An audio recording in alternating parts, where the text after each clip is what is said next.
Бугорок на сгибе пальца. Я думаю, с некоторыми из вас такое случалось. Непонятная шишечка, и все время хочется ее ковырять.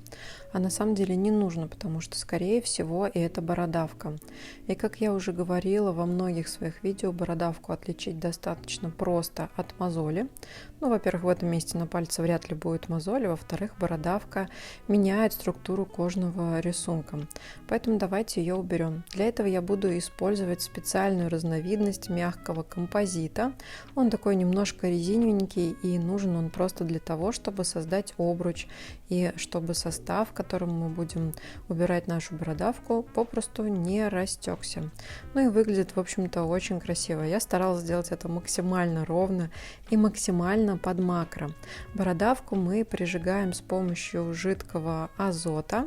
Это достаточно быстро и совершенно не больно. Для этого я использую самую обычную апельсиновую палочку. Несколько прикосновений, и наша бородавочка становится желтой. Но не переключайтесь, потому что дальше я покажу максимально крупно, что же с ней происходит. Жаль, у меня не было микроскопа. Мне кажется, на том уровне это будет прям максимально интересно. Тут я чуть ускоряю видео, и мы можем наблюдать, как она меняется. Меняется ее структура, она становится желтее, появляется такой чуть белый налет, или кантик на самом верху этой бородавки.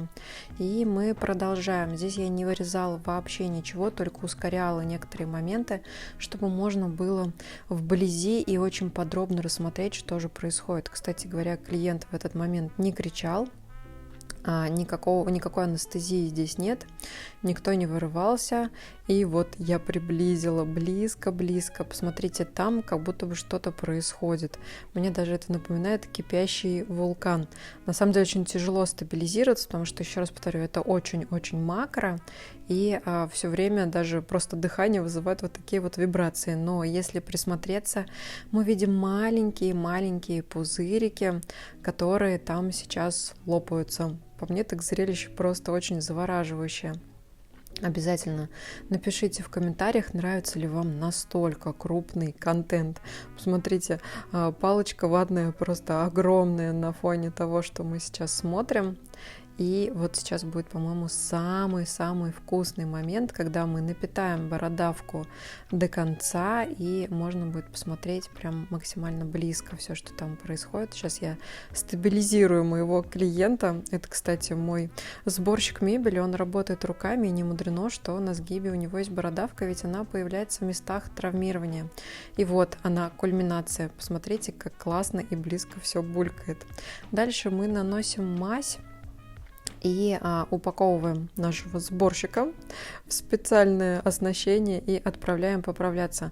Кстати говоря, с этого момента прошло около месяца. Конечно, он не вернулся на повторное прижигание. Надо бы это все повторить, но его уже и так устраивает.